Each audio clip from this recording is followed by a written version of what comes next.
Boss Toyo. Wow! So, partnership pala ito, hindi pala ito endorsement. Yes, I'm very glad na nag-import ako ng SCD as a distributor, lalo na doon sa upcoming product na ilalabas ng SCD. Ano tong beauty product na ito? Beauty ba? No, the beauty products nandiyan na siya. Okay. So, aside from the beauty product ng SCD, Ma'am Gracie has come up with a new product for male. So, I'll be the one who's really gonna be the face of that product. At the same time, yung distributor, I'll be handling one of the distributor na sa area. So, yun talaga yung target ko. Wow! And no, tawag mo rito, talaga pang long term ka nga mag-isip, pinachinika mo, di ba? Yes, pang long term. Kasi, bigyan ka ng TM for ambassador, kung wala ka naman paglalagyan ng pera, mapupunta lang sa ways or kung saan mo bibili ng. So, mas titingnan ko yung long term. O, parang yung mga value ng mga ibinibenta sa'yo ng mga sikat na tao. Hindi man natin yan magamit ngayon, pero pagdating ng future, doon nalalabas yung, alam mo, yung investment. Nung bata ka ba, ganun ka nakagaling sa pera? Ay, hindi. Nung bata ako, wala akong kwenta. So, talaga? Yes. Paano mo walang kwenta? Kasi tarantado lang ako eh. So, wala talaga akong, walang iyan tao, or tarantado. So, Bisyo and all. Yes. Sa mga past interview ko naman, nandun naman yung talagang pinagdaanan ng isang posto. And ano naging turning point mo? The turning point here is yung siguro talagang mga mahal sa buhay. Kasi simula na nung magkaroon ako ng talagang nakasama na yung mga anak. So, syempre, lagi mong isipin na sila, yung mahal mo sa buhay, hindi na lang yung pansarili mo. Tsaka, syempre, yung pangarap ko rin ng bata na talagang yumaman, magkaroon ng magandang buhay, nadala ko, kahit sobrang doon, hindi ako nawalan ng pag-asa. Kasi sabi ko, darating din yung time para kay gusto ko. Eh, ngayon ba, kumbaga lagi ka naman na-feature din sa TV, di ba? Pero parang ito yung mga news interview, may pa-press con, yes, bago pa sa'yo to? Press con. Yung mga vlog, yung mga biglang mga vlogger na showbiz, di ba? Ganito, kino-corner ka. Yes. Ako naman kung ano lang din yung sa social media, ano sa real life, ano sa mainstream. Same. Okay. The same Boss Toyo. Yung may kita mo sa kanya naglalakad, may kita sa TV, may kita sa social media, yun pa rin yun. Ayan. And sino yung mga latest na mga artista na magpapaano sa'yo, magpapakon? Madami kayong aabangan, madaming nag-PPM, at nagme-message that they will visit my shop. So abangan niyo yan. So madami. Tapos yung last lang yung isang PBA Star Legend, si Bogs Anornado. So yun, marami pang ingabangan sa...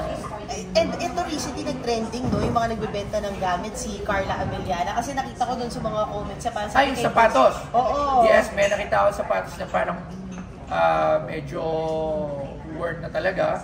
Tapos parang mas mahal pa raw sa bago. So, price na yun. Huwag nyo. Basta dahil ko kasi nasabi siya nagbebenta, hindi ko paaring tawaran yung presyo, hindi ko pwedeng pagtawanan kung ano yung pa-price nila. Kasi gamit ko noon. It's your possession, it's your price. So, sa akin na lang, kung bibili ko lang nasa price. So, pero I do respect kung ano yung presyo na gusto nila. In-impose ng seller. Kasi sila, sa kanila yun, hindi naman sa akin yun. It goes hand in hand pagka ikaw, ay sinasabihan daw nila, binabarat mo rin yung mga artista. Price ko din yun, yun lang yung kaya kong bayaran. So, at least nga, buti nga, binibili ko pa diba? So, kumbaga talagang, sabi nga, may kanya-kanya tayong desisyon sa buhay. Tips mo para makakita tayo kung ano yung may value at hindi? Ako, tips ko lang talaga yung mga gusto ko yung video. Dahil yung mga in-idolize ko yung mga bata ko. Yung pinapanood ko na I grew. Kumbaga, yung kinalakihan ko na napapanood, yung mga gusto ko, yung mga idol. Siyempre kasi before, di nila ako kilala personally. Hindi kami magkakilala, pero ngayon nakilala na nila ako. So, for me, napakalaki ng accomplishment yun. So, what if pa magkaroon ako ng mga gamit? Ngayon ginagawa mo reality. May balak ka ba na napasukin ng TV? Yes. Sana mag-prosper yung mga ibang mga offer. So, tinitignan po namin lahat na kung ano yung mga kaganda. Tsaka, kasi gusto ko lang talaga maging positibo sa lahat ng bagay. Yun lang gusto ko spread sa social media. Sa lahat, I want the positivity na yun lang talaga yung pakita natin. Yung negative kasi, I've been there eh. So, I don't wanna come back sa negative na buhay. Kaya ako lagi positive. Kung may gusto ka, may dream ka pa bang maibenta sa'yo? Oh, yun nga. Siyempre yung kay Bossing Vic, yung Elastic Man na uniform, yung Captain Barbell nila, Edu Manasano. Kay Sabado night, nasuot ni Ina Raimundo. So, Ay, mga oo. idol ko kasi sila. Gusto ko yung ang particular mo doon, yung Sabado na hit na Yes, suot ni kasi Ina sobrang Raimundo. idol ko si Ina Raimundo. Si Ma'am Ina Raimundo talagang one of my crushes yan. Malay mo, buhay pa, no? Tapos Ilang beses ko na sa sinasabi sa interview to, Ma'am Oo. Ina Raimundo naman, baka naman. Yan. Magkano mo bibili yun? Ay, hindi ko pa alam pagdating na natin doon kasi medyo baka ma-starstruck ako, baka maubos ko lahat ng pera Oh ko my doon. gosh, di ba? gusto ko yun. So ganun talaga yun? Ganun pala talaga yung patakaran? Yes, depende talaga. Oo. Pag na-amaze ako sa isang bagay na, kung na-amaze mo ako, it means ma-amaze din yung ibang tao. Pero balikan lang natin itong negosyo, no? Ilan na pang ina na to sa negosyo mo, Boss Toyo? Itong SCD. At sa dinami ng mga beauty product, ba't dito ka nakipag-partner? Actually, sa mga business, madami talaga ako mga small businesses, halos lahat nagpa-fail. Kaya nga ito na sinabi ko, ako, sa tingin ko sa sarili ko, I'm still a failure when it comes to business kasi ang dami kong mga negosyo na mga hindi nag-prosper. So, syempre, medyo wild kasi yung imagination ko. Dami kong mga sinusubukan ng mga bagay-bagay. Pero still, I really strive hard pa rin sa lahat ng bagay. Yun lang naman yung sekreto doon eh. Mag-fail ka ngayon, bounce back. Fail, bounce back. So, pag tingin mo ba, pag nawala yung YouTube, mayaman ka pa rin? Hindi ako mayaman. Alright, kahit mawala yung YouTube, ganun pa rin ako. Pero hindi ko pa naman masabi sa sarili ko na mayaman. Kumbaga, nabubuhay lang ako ngayon na medyo kaya kong mabuhay ng maayos.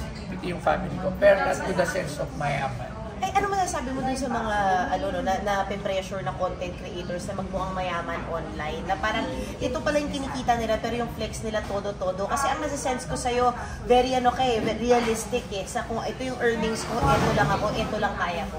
Kasi mami, sa mga kapwa ko content creator, okay lang yun, ma'am. Kasi their way nila yun yun yung way nila, yung strategy nila. And para sa akin kasi, hindi ako magbabash. Ayoko mag-bash, kahit hindi ako pabor sa isang tao, sa sarili na lang. Kasi I don't wanna add up sa negativity sa mga buhay. Ang dami ng problema, ang dami ng, alam mo kasi, yung mga nagbabash, hindi mo alam yung mga nararamdaman ng pamilya nila, nararamdaman ng anak, nararamdaman mismo ng taong pinabash. Hindi mo alam yung extent ng damage na pwede mong magawa sa kanila. That's awesome. Kaya sabi ko, keep mo na lang sa sarili mo, spread the positivity, mas okay yun. Yun yung kailangan. Kaya ka nabibless. Yun yung kailangan kasi. It's nice to meet you. Oo, And it's talaga. nice Ako to yun lang know talaga. that. Positive yan, din sa tattoo ko, positibo. Kasi ako galing na ako sa negative talaga. I've been to the darkest talaga. So, ang hirap lumangon pagka lubog ka eh. And ito na lang, ngayon, gusto ko ng biggest splurge mo? Biggest Splurge. In terms of sa social media? Hindi lang, sa binili mo. Sa binili ko, siguro pinaka talaga yung kebog sa Donaldo recently, pero one item lang na purchase yung polo ni Francis. Kasi napanalunan ko yun sa bidding. It was not direct, binenta sa akin, nag-demand sa bidding, so that's 620 million. Wow, ayun na. Thank you so much. Maraming salamat po. Thank you. Wala po tayo na. At may isa pa po kayo Miss Sasayan ba? Siya po yung aming SCD Ambassadress and Gracie Ambassadress. Ito na, congratulations. May partnership kayo ni Boss Toyo. Alam ko marami naligo kay Boss Toyo, pero paano na seal the deal dito? Bali si Boss Toyo kasi nagustuhan niya unang-una yung quality po ng SCD products natin.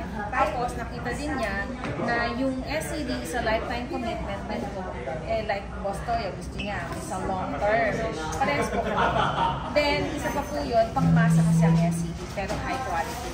That's why Boss Toyo, nagustuhan din niya po. Parehas po kami pangmasa. Anong bibigay mong area sa kanya? Bali pa Manila. Wow. Since meron po siyang phone star, dun po, tamang-tama po yun para sa SCD products, makita po ng mga kanyang customer. And ma'am, ano yung nyo, no? Yung parang tactic nyo? Kasi ngayon talagang grabe yung cut-hook, yung networking wars, yung on-ground wars ng beauty products. Ano yung naging diskarte ninyo para sumikat ang SCD? Bali, ang unang-una namin naging diskarte po is real feedback. Kitang-kita po in 2 to 3 days, malaki na po yung kanyang improvement. Yun po, once na ginamit kasi nila yung SCD products, hindi na nila kayang magpalit pa ng ibang brand kasi high quality po siya. Yun yung una naming tactics. Then, eventually, we learn na we have to kailangan namin na endorser, kailangan namin na partner, like Boss Kaya Toyo. 8 years na siya. Opo, Tapos 8 years. ngayon yung inano, no, binonggahan. Opo, ngayon po siya. I love Para it. makilala po siya. And ngayon, mas makikita ka ba namin dito sa showbiz? Hopefully, marami pa po kami mga plans, si Ma'am Ray and then Sir Jake. Marami pa po kami mga upcoming events and mga pasabog pa rin po. Alright, thank you po. Thank you. Thank you so much. Thank you. Congrats.